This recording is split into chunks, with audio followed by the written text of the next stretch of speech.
My name is Yelena. I'm 32 years old. For 15 years, I spent every Christmas alone, scrolling through Instagram photos of my entire family celebrating together at my grandmother's beach house, wondering what I did wrong to not be invited. I never got an answer. I never got an apology. I never even got a text. Then, last January, my grandmother passed away. I found out through a Facebook post. No one called me. I showed up to the funeral late because no one told me the time had changed. 3 weeks later, a lawyer contacted me with a secret my grandmother had kept from everyone, including my mother. She had left me the beach house. I didn't tell anyone. For 11 months I waited, and this Christmas Eve, when 23 relatives showed up expecting their annual vacation, they found me standing at the front door. What happened next changed everything. Before I continue, if you enjoy stories about family drama and finding your voice, please like and subscribe, but only if this story resonates with you. Where are you watching from tonight? What time is it there? Drop it in the comments. Now let me take you back to 11 months ago, to the day I got a call from a lawyer named Harold Finch. I found out my grandmother died through a Facebook post, not a phone call from my mother, not a text from my sister. A Facebook post, shared by a cousin I barely knew, with a photo of Grandma Vivian smiling in her garden and the words, "Rest in peace, Aunt Viv." I sat in my apartment in Raleigh, staring at my phone, waiting for someone, anyone, to call me. They didn't. The funeral was 3 days later. I drove 4 hours to get there. When I arrived, the service had already started. No one had told me the time changed. I sat in the back row. My mother didn't turn around. My sister Meredith glanced at me once, then looked away like I was a stranger who'd wandered into the wrong church. After the burial, I tried to approach my mother. She was surrounded by relatives, accepting condolences, dabbing her eyes with a tissue. "Mom," I said. She looked at me like I'd interrupted something important. "Yelena, you made it." That was it. No hug. No, "I'm glad you're here." Just, "You made it," like I'd shown up uninvited to a party. 3 weeks later, I got a phone call. "Miss Carter, this is Harold Finch. I was your grandmother's attorney." I didn't know Grandma Vivian had an attorney. "I need to meet with you privately," he said. "Don't tell anyone in your family about this call." I felt my heart stop. "Is something wrong?" "No, Miss Carter. Something is very right." He paused. "Your grandmother left specific instructions. She said, and I quote, 'Yelena will understand why this must stay between us.'" I drove to Raleigh the next morning with no idea that I was about to inherit the one thing my mother wanted most. But first, let me tell you about the Christmas photos. The first one appeared when I was 17, December 26th, 2009. I was scrolling through Facebook when I saw it, my entire family gathered in Grandma Vivian's living room. My mother in the center, arm around Meredith. Aunts, uncles, cousins I only saw at funerals. 23 people, laughing, holding gifts, wearing matching red sweaters. I wasn't there. I called my mother that night. "Mom, why wasn't I invited to Christmas?" She sighed like I was being dramatic. "Oh, honey, we thought you were staying with your college prep group. Didn't I tell you?" She hadn't. The next year, it was, "We assumed you were working." The year after, the group text must not have gone through. Then, "You know you're always welcome. Why didn't you just come?" I tried that once. I was 23. I drove to Outer Banks without telling anyone, thinking maybe if I just showed up, they'd have to include me. I knocked on the door. My mother opened it. Her face went pale, like she'd seen something that shouldn't exist. "Yelena? What are you? How did you?" Behind her, I heard Meredith's voice, loud and clear. "Did anyone actually invite her?" The room went quiet. 23 people stared at me like I'd crashed their private party. My mother recovered quickly. "Of course you're welcome, honey. Come in." But I saw the looks, the whispered conversations that stopped when I walked by, the way Meredith made sure there was no seat for me at the dinner table. I left the next morning. I never tried again. For 15 years, I spent Christmas alone, scrolling through photos of a family that pretended I didn't exist. Until Grandma Vivian changed everything. To understand why my mother erased me, you have to understand David Carter. He was my father. He died when I was 3. I don't remember him, not really, just fragments, the smell of turpentine, a deep voice humming jazz, the way he used to lift me onto his shoulders so I could touch the clouds. He was a painter, a dreamer, a man who believed in beauty more than bills. My mother married him when she was 19. She was young, impulsive, madly in love. Her parents disapproved, her friends warned her, but Diane followed her heart. And then reality set in. David couldn't hold a steady job. His paintings didn't sell. They lived in a one-bedroom apartment with a leaky roof and a baby who cried all night. When I was 3, David was driving home from a gallery showing, his first real chance at success. A truck ran a red light. He died on impact. The paintings that didn't sell while he was alive? They're worth 6 figures now. But my mother didn't want the money. She wanted to forget. She remarried 2 years later. Richard Mitchell. Stable, successful, safe. They had Meredith when I was 7. And slowly, carefully, my mother began erasing David Carter from existence. She never talked about him, never showed me photos. When relatives asked about her first marriage, she changed the subject. And me? I have his eyes. Blue-gray, unusual, unmistakable. Grandma Vivian was the only one who told me the truth. "Your mother doesn't hate you, Yelena," she said once, when I was crying on her porch after another Christmas alone. "She hates what you remind her of." I didn't understand then. But the day I walked into Harold Finch's office, I finally did. Harold Finch's office was in a brick building downtown, the kind of place that smelled like old books and important decisions. He was older than I expected, silver-haired, kind-eyed, with a handshake that felt like a promise. "Thank you for coming, Ms. Carter." He gestured to a leather chair. "Please, sit." I sat. My hands were shaking. He slid an envelope across his desk. "Your grandmother asked me to give you this first, before we discuss the legal matters." The envelope was cream-colored, my name written in Grandma Vivian's shaky cursive. I opened it carefully, like it might break. Inside was a single page, handwritten. "My dearest Yelena, if you're reading this, I'm gone. But before I left, I needed to make something right. You are the only one who never asked me for anything. You visited every Sunday, not for my money, not for the house, but for me. You called just to hear my voice. You sat with me when I was sick, when I was scared, when I was lonely.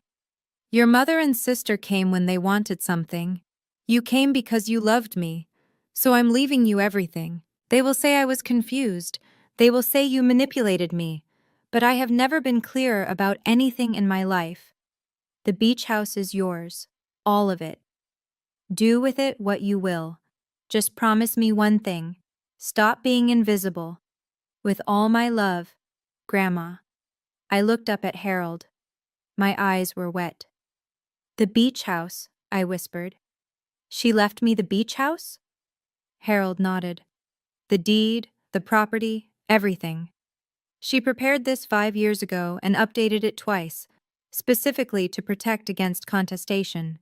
He leaned forward. "Ms. Carter, your grandmother anticipated resistance. This will is ironclad." I sat in that leather chair for a long time, holding Grandma's letter like it was the only thing keeping me tethered to the earth.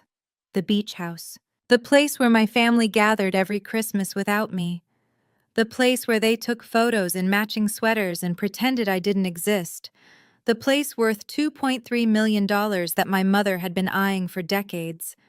And Grandma Vivian had left it to me. Harold cleared his throat. Ms. Carter, I need to ask, do you want me to notify your family about the will? I looked at him. 15 years. 15 Christmases. 15 times I'd found out I was excluded through a screen, sitting alone in my apartment, wondering what I'd done wrong. And now, for the first time in my life, I had something they wanted. No, I said. Not yet. Harold nodded slowly. He didn't seem surprised. Your grandmother predicted you'd say that. She did? He reached into his desk and pulled out another envelope, smaller, sealed with wax. She left me instructions. She said, when Yelena tells you she wants to wait, give her this. I opened it. Inside was a single line, in Grandma's handwriting. I knew you'd need time. Take all the time you need. But when you're ready, show them who you are. I folded the note and put it in my pocket. Mr. Finch, I said, how long does it take to transfer the deed? With your cooperation, about 3 weeks. And if I want to keep it private? He smiled, just a little. I've been doing this for 40 years, Ms. Carter. I know how to be discreet. I stood up. Then let's begin. 11 months. That's how long I waited. And in that time, I learned what my grandmother already knew. Patience isn't weakness. It's strategy. The next 11 months felt like living 2 lives. In one life, I was Yelena Carter, senior accountant at a private firm in Raleigh. I filed reports, I attended meetings, I ate lunch alone at my desk. In the other life, I was quietly becoming the owner of a $2.3 million beach house that my family didn't know belonged to me. February, I signed the final paperwork. Harold handed me a set of keys and a folder thick with documents. It's done, he said. The property is legally yours. April. Easter came and went. No invitation. I didn't expect one. July. Meredith's birthday. I opened Instagram and saw 47 photos from the beach house. My mother raising a champagne glass. My sister blowing out candles on the deck. My cousin's kids running through the living room I now owned. I saved every photo. Documentation, Harold had called it. Evidence of use without permission. September. I was checking my email when I found a forwarded message from Aunt Patty, my grandmother's younger sister. It was from a family group chat I'd never been added to. Diane had written, Mom's beach house needs maintenance. I'm scheduling a contractor for next month. I'll handle the bill. She was scheduling repairs on my house, spending money on my property, without asking, without knowing. I called Harold. What do I do? Let her, he said. Keep the receipts. She's improving your asset for free. The contractor came in October. New roof shingles, fresh paint on the deck, upgraded kitchen appliances. My mother paid $12,000 to renovate a house that wasn't hers. I kept every invoice. November. I started planning. December 23rd. I boarded a flight to North Carolina with a folder full of documents and 15 years of silence packed into a single word. Enough. 1 week before Christmas, I made a phone call to the Dare County Sheriff's Office. I'd like to report a potential trespassing situation, I said. I own a property in Outer Banks. I have reason to believe multiple individuals will attempt to enter without permission on December 24th. The deputy on the line, Marcus Webb, according to his introduction, was patient and professional. Ma'am, can you prove ownership? I have the deed, the title, tax records, and the previous owner's will, all notarized. A pause. That's thorough. I've had 11 months to prepare. We arranged to meet on Christmas Eve morning. He would verify my documents. If everything checked out, he'd be there when my family arrived. "Ma'am," Deputy Webb said before hanging up, "are you sure about this? Family situations can get complicated." "Deputy, my family has been using my property for 15 years without my knowledge or consent. I'd say it's already complicated." The night before I flew out, my phone buzzed. "Aunt Patty." "Yelena, it's Patty. I just wanted to check on you." I almost dropped the phone. Aunt Patty was the only relative who ever asked about me, the only one who occasionally pushed back when my mother controlled the narrative. "I'm okay, Aunt Patty." "Are you sure, honey? I always wonder why you're never at these things. Diane says you prefer to be alone, but—" She trailed off. "Aunt Patty," I said carefully, "you'll understand soon." "What do you mean?" "Just don't be surprised. Whatever happens tomorrow." She was quiet for a moment. "Yelena, what are you planning?" I smiled, my first real smile in months. "Just showing up. For once." I hung up, packed my bag, and went to sleep. Tomorrow, I would stop being invisible. The beach house was exactly as I remembered it. I arrived on the evening of December 23rd, just as the sun was setting over the Outer Banks. The key Harold had given me fit perfectly in the new lock I'd had installed 2 months ago. My mother's old key wouldn't work anymore. I stepped inside and stood in the entryway, breathing in the smell of salt air and old wood. The last time I'd been here, I was 23, uninvited, unwanted. I'd left before breakfast. Now I was back. And this time, I owned every square inch. I walked through the house slowly, room by room. The living room with its stone fireplace. The kitchen my mother had just renovated, with my money technically.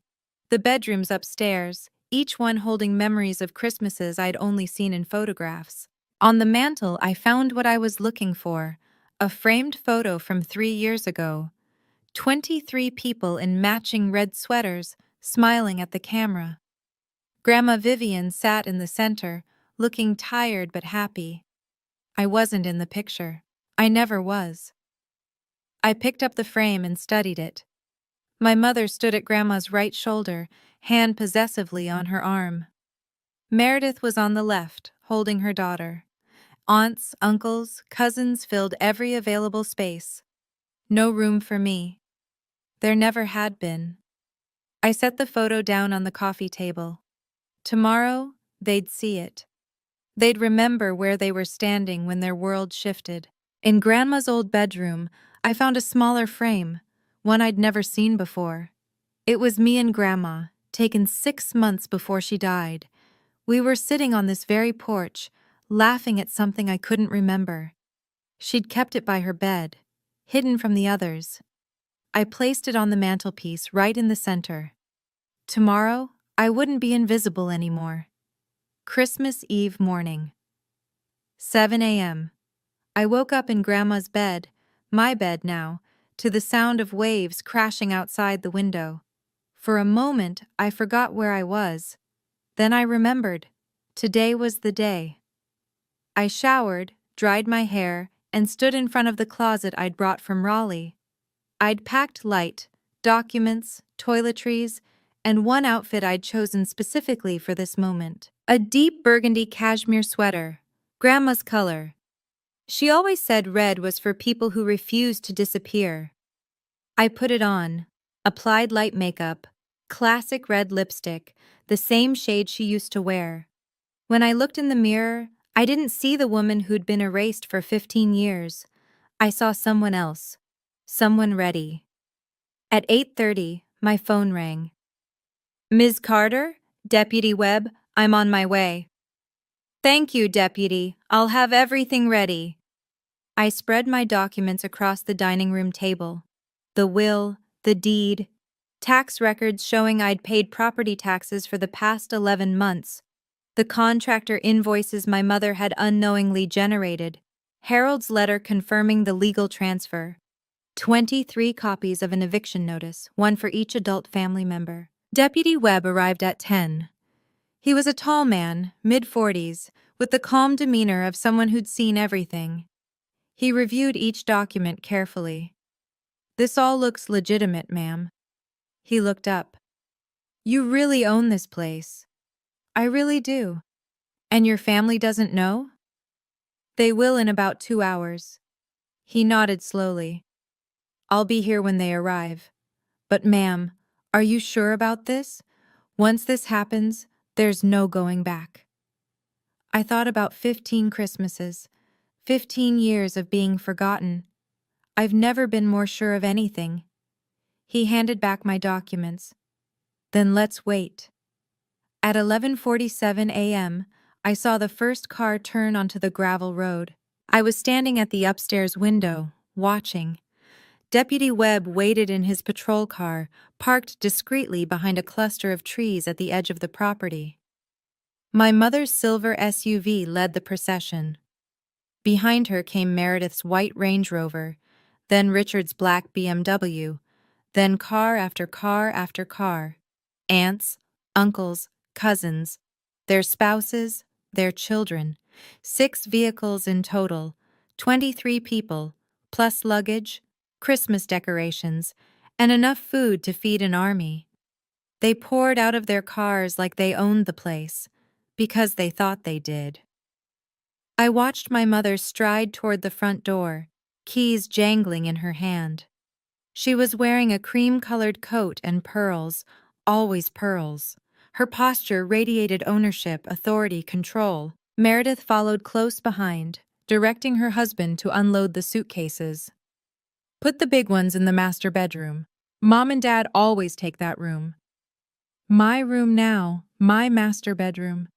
The children ran ahead, shouting about the beach, about presents, about all the things they'd do this week in Grandma Vivian's house. Not Grandma Vivian's house anymore. Behind them all, almost unnoticed, Deputy Webb's patrol car pulled slowly out of its hiding spot and rolled toward the driveway. No one noticed. They were too busy unloading, chattering, claiming their spaces. I walked downstairs slowly. Each step creaked on the old wooden stairs, the same stairs I'd crept down 9 years ago, trying to be invisible, trying to belong. I wasn't trying anymore. I reached the front door just as my mother inserted her key into the lock. I heard it click, and then I heard her confusion. "What the—" "Richard, the key isn't working." I smiled and opened the door. The look on my mother's face when the door swung open will stay with me forever. She was standing there, key still in hand, mouth half open to complain to Richard about the lock. And then she saw me. For 3 full seconds, no one spoke. I stood in the doorway wearing Grandma's color, my hand resting casually on the doorframe. Behind me, the fire I'd lit that morning crackled warmly. The house smelled like cinnamon and cedar. Christmas smells. "Yelena?" My mother's voice cracked. "What are you— How did you get in here?" "Good morning, Mom." I didn't move from the doorway. Richard appeared behind her, frowning. "The locks must be broken. Let me try." "The locks aren't broken," I said calmly. "They're new. I changed them." Silence. Meredith pushed forward, her face twisted in confusion. "You changed the locks? On Mom's house?" "It's not Mom's house." My mother laughed, a sharp, nervous sound. "Yelena, what are you talking about? This is my mother's property. I don't know what kind of—" "It's my property," I said. "It has been for 11 months. More silence. Behind the family, I saw Deputy Webb step out of his patrol car. He waited by the vehicle, watching. Aunt Patty was the first to notice him. "Diane, why is there a police officer here?" Everyone turned. 23 people stared at the patrol car like it had materialized from nowhere. "I asked him to come," I said, "in case anyone had trouble understanding the situation." My mother's face went from confused to furious. "What situation? What are you talking about?" "I think we should discuss this outside," I said, "considering this is my home and none of you have been invited in." I stepped back and began to close the door. Wait! My mother lurched forward. You can't do this! Actually, I said, I can. I opened the door wider, not to invite them in, but so everyone could see me clearly. The December wind cut across the porch, sharp and cold. My family stood clustered on the steps like carolers who'd forgotten their song. Children huddled behind their parents. Suitcases sat abandoned on the gravel. This is ridiculous, my mother snapped. Richard, call the police. The police are already here, ma'am, Deputy Webb said, walking up the path. His voice was calm, professional. I'm Deputy Marcus Webb. I've been asked to assist Ms. Carter with a property dispute. There is no dispute, my mother's voice rose. This is my mother's house. With respect, ma'am, it's not. Deputy Webb stopped beside me. I've reviewed the deed, the will, and the property records. This house belongs to Yelena Carter, has for almost a year. I watched the information ripple through the crowd. Aunts exchanged glances. Uncles shifted uncomfortably. Meredith grabbed her husband's arm like she needed something to hold on to. That's impossible, Meredith said. Grandma would never. She did. I pulled a folder from behind the door, the folder I'd prepared 11 months ago. This is a copy of her will, signed, witnessed, notarized. She left the beach house to me, specifically and exclusively. My mother snatched the folder from my hands. Her eyes scanned the pages, her face growing paler with each line. This can't be real. She was confused. She had dementia. Her doctor will testify she was cognitively sound until 2 weeks before she passed. I kept my voice level. She knew exactly what she was doing. Aunt Patty stepped forward, her hand over her heart. Yelena, Vivian left it to you? I looked at her, the only person in this crowd who had ever asked why I wasn't at Christmas. Yes, Aunt Patty, she did. The silence that followed was deafening. Deputy Webb stepped forward, and the crowd parted for him like he was Moses at the Red Sea. Folks, I understand this is unexpected. His voice carried the authority of someone who'd delivered bad news 1,000 times. But the law is clear. Ms. Carter is the legal owner of this property. I've verified the documents myself. Richard cleared his throat. Officer, surely there's been some mistake. The family has been using this property for 15 years, I finished, without my permission, because I didn't know I owned it until 11 months ago. You didn't know? Meredith's voice dripped with skepticism. How convenient. Your grandmother kept it private, Deputy Webb said. That was her choice, and now it's Ms. Carter's choice how to proceed. My mother still clutched the folder, her knuckles white. I'm calling a lawyer. This will is fraudulent. My mother would never. Your mother did. I met her eyes. She also anticipated you'd say exactly that, which is why she had Harold Finch, an estate attorney with 40 years of experience, draft it with extra protections against contestation. I reached into my pocket and pulled out a thick stack of papers, each one bearing an official seal. These are eviction notices, one for each adult present. I began handing them out. You have 30 minutes to remove any personal belongings from your vehicles. After that, if you're still on my property, Deputy Webb will escort you off for trespassing.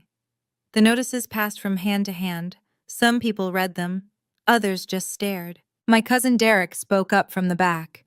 Yelena, come on. It's Christmas Eve. Can't we talk about this? We could have talked any of the 15 Christmases you spent here without inviting me. I shrugged. I have time now. Do you? No one answered. My mother exploded. You manipulated her! She threw the folder to the ground, papers scattering across the porch. You poisoned her against us. You scheming, ungrateful. When was the last time you visited her, Mom? She stopped mid-sentence. I visited her every Sunday for 5 years, I continued. I sat with her when she was scared. I held her hand when she was dying. When was the last time you came? And I don't mean for Christmas when you wanted the house. I mean just to see her. My mother's mouth opened and closed. No words came out. Meredith tried to rescue her. That doesn't give you the right to steal our inheritance. Your inheritance? I laughed, a sound I didn't recognize. You mean the house you've been using for free for 15 years? The house you scheduled repairs on without asking who owned it? I turned to the crowd. My mother paid $12,000 in October to renovate this kitchen. She didn't ask me. She didn't even know she should, because she assumed she owned something that was never hers. Aunt Patty's voice cut through the tension. Diane, when was the last time you invited Yelena to Christmas? The question hung in the air like smoke. My mother whirled toward her sister. That's not... She never wanted to come. She likes being alone. I didn't want to come? I kept my voice steady. Or I was never told when the gathering was. Silence. 23 people, and not one of them could meet my eyes. Then my mother said the words that changed everything. Fine. You want to know why you're never invited? Because I can't look at you. Every time I see your face, I see him. Your father, that useless, dreaming artist who ruined my life. The crowd went completely still. Okay, I need to pause here for a second. Some of you might be thinking, she should have just talked to them. And maybe you're right. Maybe I should have. But here's my question for you. If someone ignores you for 15 years, do you owe them a conversation? Type yes if you think I should have talked first. Type no if you think actions speak louder. I'm reading every comment after this. The silence after my mother's outburst was unlike anything I'd ever experienced. 23 people stood frozen in the December cold, their breath forming small clouds that dissipated into nothing. Even the children had gone quiet, sensing something terrible had shifted. Meredith's voice came out strangled. Mom, what are you talking about? My mother's face had gone white. She looked at her hands like they belonged to someone else, like they'd betrayed her. I didn't mean, she started. That's not what I... David Carter, I said quietly. My father, the man you married before Richard, the man you've been trying to erase for 30 years. Richard stepped forward, his face a mask of confusion. Diane? What is she talking about? My mother couldn't look at him. Aunt Patty spoke, her voice barely above a whisper. Diane, you excluded your own daughter because of David? You don't understand. My mother's voice cracked. Every time I look at her, I see him, his eyes, his expressions. I see all the mistakes I made, all the years I wasted. She was a child. Aunt Patty's voice sharpened. She didn't choose her father. She didn't choose his eyes. I know that, my mother shouted. Then quieter. I know that. I looked at my mother, really looked at her. The woman who had systematically removed me from family gatherings for 15 years. Who had gaslit me into thinking I was imagining the exclusion. Who had taught my sister that I was disposable. And I felt something I hadn't expected. Not anger. Pity. You couldn't forgive a dead man, I said softly. So you punished the only part of him that was still alive. My mother's face crumpled. For a moment I thought she might cry. But she didn't apologize. She never did. I could have destroyed her. Right there in front of everyone, I could have listed every Christmas she'd excluded me. Every lie she'd told. Every time she'd made me feel like a ghost in my own family. I could have made her small the way she'd made me small for 15 years. But that wasn't why I was here. Deputy Webb, I said, turning away from my mother, please give them 30 minutes to remove any personal belongings from their vehicles. Then I want everyone off my property. Now wait just a minute, Richard started. 30 minutes, Richard.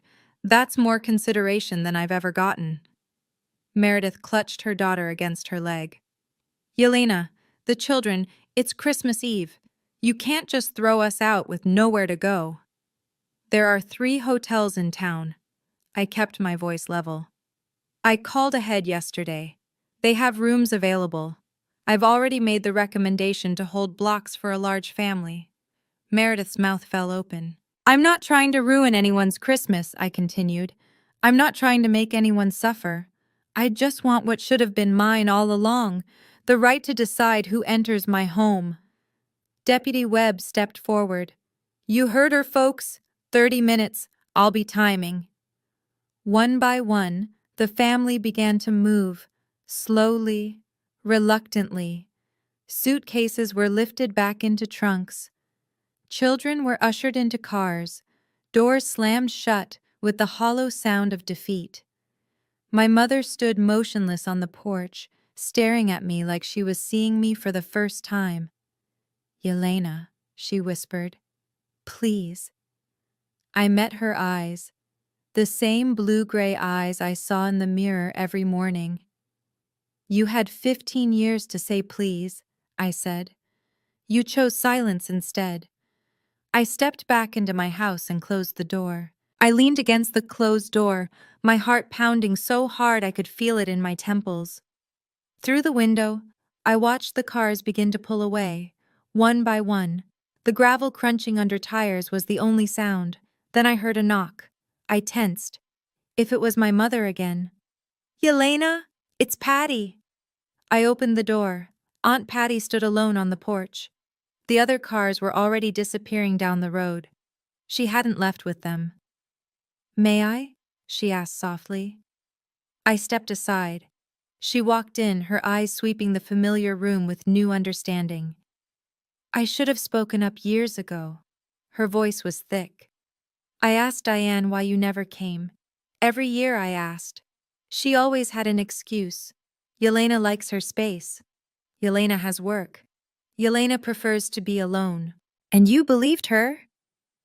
I believed her. Patty wiped her eyes. That's on me. I should have called you directly. I should have demanded answers.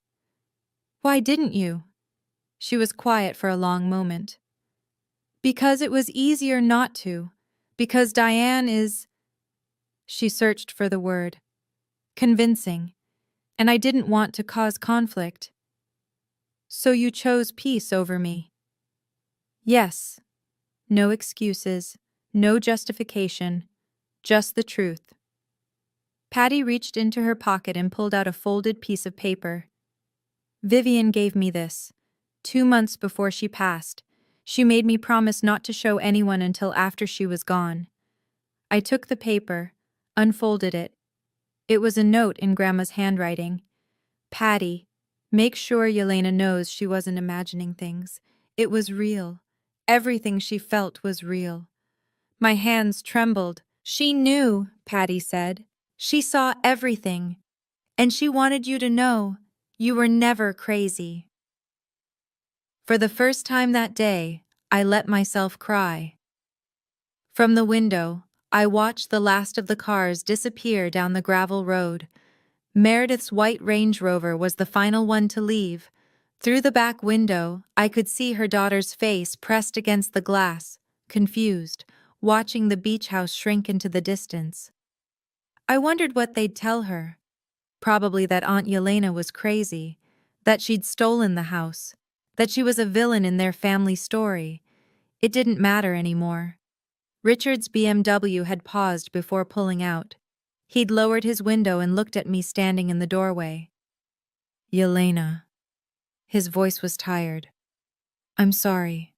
For everything. I studied the man who'd been my stepfather for 27 years, who'd watched my mother erase me and never said a word. That's a start, Richard. But sorry doesn't undo 15 years.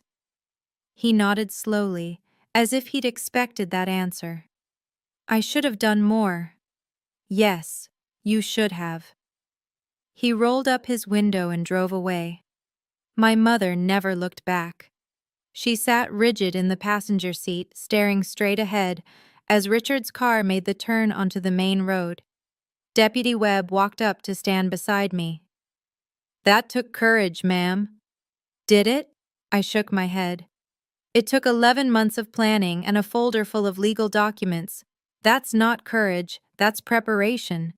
He smiled slightly. Sometimes they're the same thing. He shook my hand. If you need anything else, you have my number. Thank you, Deputy, for being here. Just doing my job. He tipped his hat and walked back to his patrol car. I stood alone on the porch of my grandmother's house, my house, and listened to the sound of the waves. 6 SUVs, 23 relatives, 15 years of being forgotten. All of it, finally, over. Aunt Patty stayed for an hour. We didn't talk much.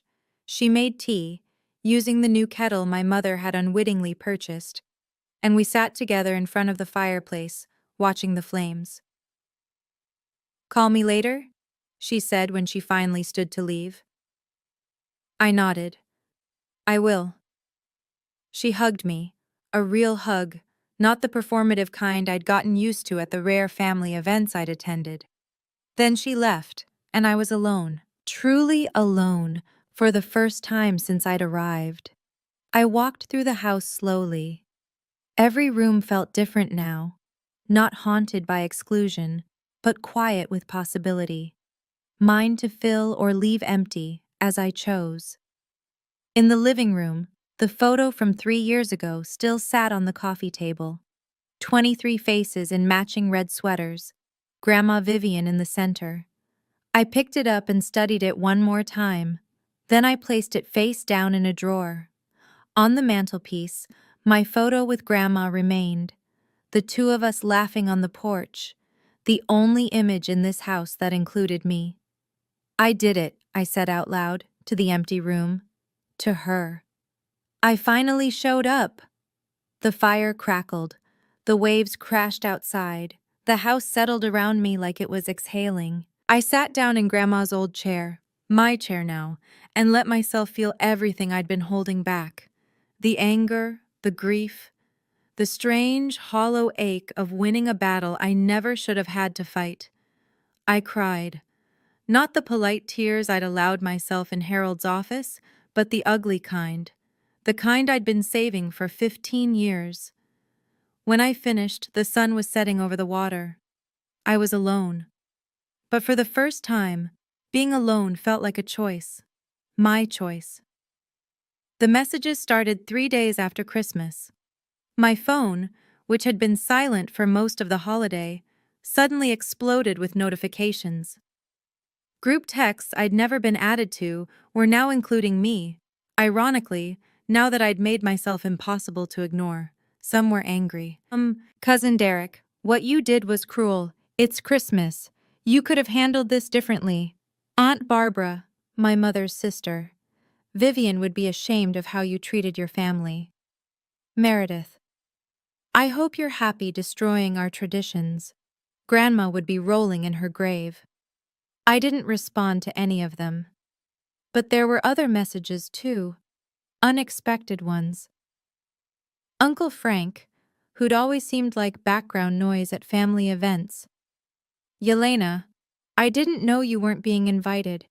I always thought you just didn't want to come. I'm sorry. Cousin Sarah, I asked my mom once why you were never there. She said you had your own thing going on. I should have reached out. I'm sorry. Another cousin, one I barely remembered. I just found out Diane told everyone you preferred to celebrate alone. That wasn't true, was it? No, it wasn't. I learned something in those 3 days. For 15 years, my mother had controlled the narrative. She'd told everyone I was private, independent, that I chose isolation. And they'd believed her because it was easier than questioning. Now, with the truth exposed, some of them were starting to look back, to remember the unanswered questions, the missing pieces. Not all of them, of course. Some would never believe anything except that I was the villain. But some. Aunt Patty called every day, just to check in, just to talk. It was more family contact than I'd had in years, and it was enough. For now, it was enough. Richard called on New Year's Eve. I almost didn't answer, but something made me swipe the screen. Yelena. His voice sounded tired, older than I remembered. Thank you for picking up. I waited.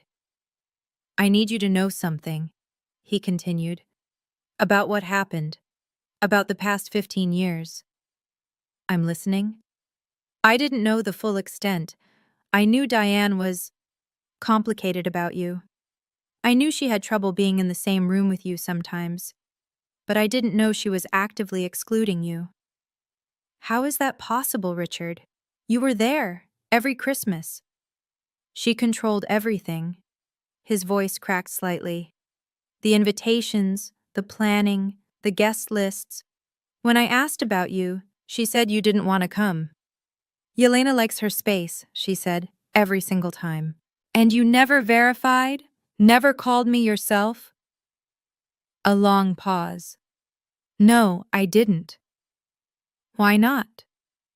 Because I trusted her. Because, he exhaled, because it was easier not to. There it was. The same reason Aunt Patty had given. The same reason everyone had. It was easier not to. Your grandmother called me once, Richard added. About a year before she passed. She asked why I let Diane erase you. Those were her exact words. What did you tell her? I didn't have an answer. I still don't. He paused. I'm not calling to ask forgiveness, Yelena. I don't deserve that. I just wanted you to know that I see it now, what Diane did, what I allowed by doing nothing. I considered his words, the passive observer, the silent witness. 27 years of watching and never intervening. Thank you for telling me, Richard. Is there anything I can do? Not right now, but thank you for asking. It was more than my mother had ever done. My mother called 1 week later. I recognized the number immediately, the same number that had never called on birthdays, never texted on holidays, never reached out for 15 years unless she wanted something. I answered anyway. I needed to hear what she'd say. Yelena, honey. Her voice was honeyed, careful, the voice she used when she wanted something. I think we've had a terrible misunderstanding. Have we? The holidays get so stressful. People say things they don't mean. I'm sure we can work this out. Work what out exactly? The house, of course. Her tone shifted slightly, still sweet, but with an edge. It has such sentimental value for the whole family. Maybe we could arrange some kind of shared ownership. I could handle the maintenance and… No. Silence. Excuse me? No, Mom. I'm not sharing ownership. I'm not arranging maintenance schedules. This is my house. Grandma left it to me. Your grandmother wasn't thinking clearly. The lawyers already reviewed it. For 11 months. The will is valid. It's over. Her voice dropped the sweetness entirely. You're being unreasonable. I'm being clear. There's a difference. I'm still your mother, Yelena. I closed my eyes. Being a mother requires more than biology, Mom. You taught me that. What is that supposed to mean? It means you spent 30 years trying to erase a dead man, and you erased me instead. And now it's done. I'm done. Yelena. Goodbye, Mom. I hung up. Then I blocked her number. It was the first time in my life I'd ended a conversation with my mother on my own terms. The first time I'd stopped waiting for an apology that was never going to come. It felt like putting down something heavy I hadn't realized I was carrying. Real quick, I know some of you are wondering if I ever forgave my mother. I'll get to that. But first, tell me, do you think people like Diane can actually change? Or is it just who they are? Comment change if you believe in second chances. Comment done if you think some patterns can't be broken. No judgment either way. I genuinely want to know what you think. Now back to the story. In February, I made a decision. I talked to my company about working remotely. They agreed, partially because I was good at my job, partially because post-pandemic flexibility had become the norm. I packed up my Raleigh apartment, loaded my car, and drove back to Outer Banks. The beach house was waiting for me. I spent the first week settling in, moving furniture, painting the bedroom a soft gray blue, making the space mine instead of a museum of family memories I'd never been part of. One afternoon, while cleaning out a closet in Grandma's old office, I found a box I hadn't seen before. Inside were letters, dozens of them written to various family members but never sent. Most were mundane: thank you notes, birthday wishes, complaints about the weather. But at the bottom, I found an envelope with my name on it. For Yelena, when she's ready. Inside was a single page. My dearest granddaughter, you don't need their approval to have value. You only need the approval of yourself. They tried to make you small, but small things don't cast shadows. You were never small, Yelena. You were just waiting for your moment. I hope I'm not there to see it. Not because I don't want to be, but because I know you need to do this alone. You need to prove to yourself that you can. When it's over, remember, living well isn't revenge. It's simply the truth. I love you. I always have.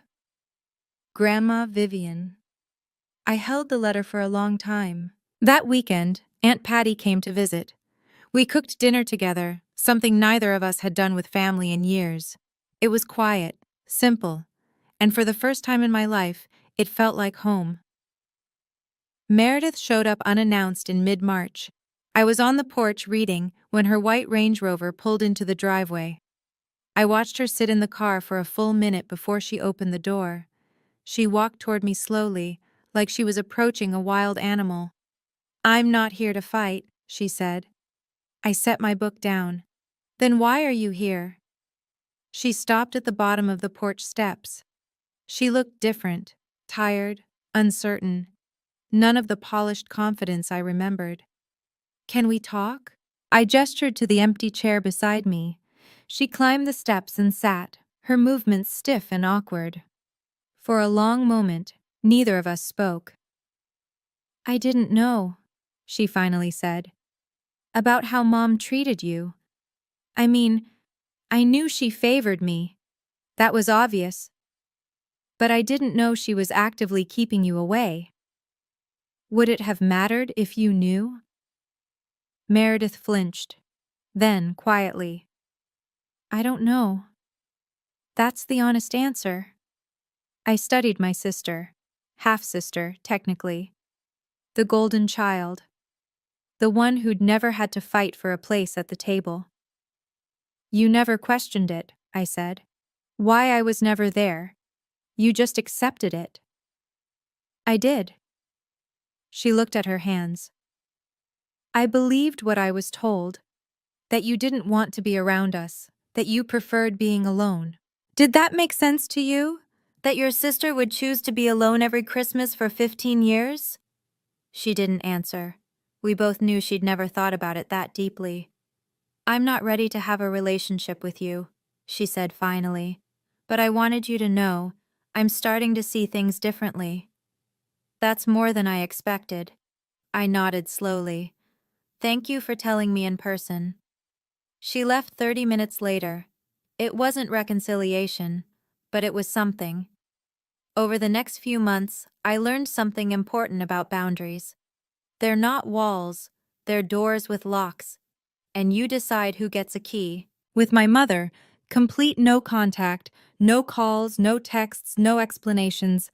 I didn't owe her closure. She'd had 15 years to ask questions, and she'd chosen silence. Now I chose the same. With Richard, a single email once a month.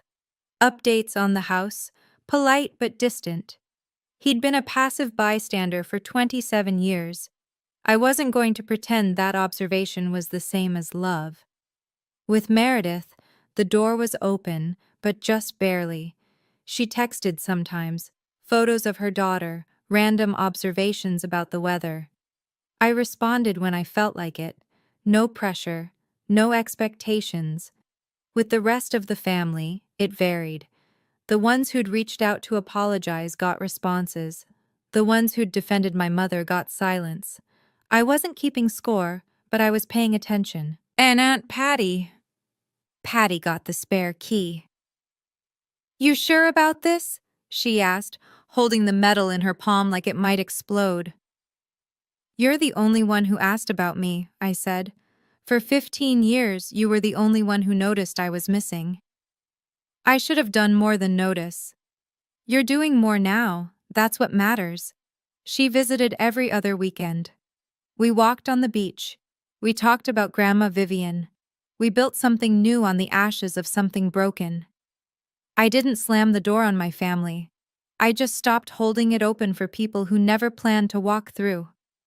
There's a difference between isolation and boundaries. Isolation is loneliness. Boundaries are peace. I was finally learning to tell the difference.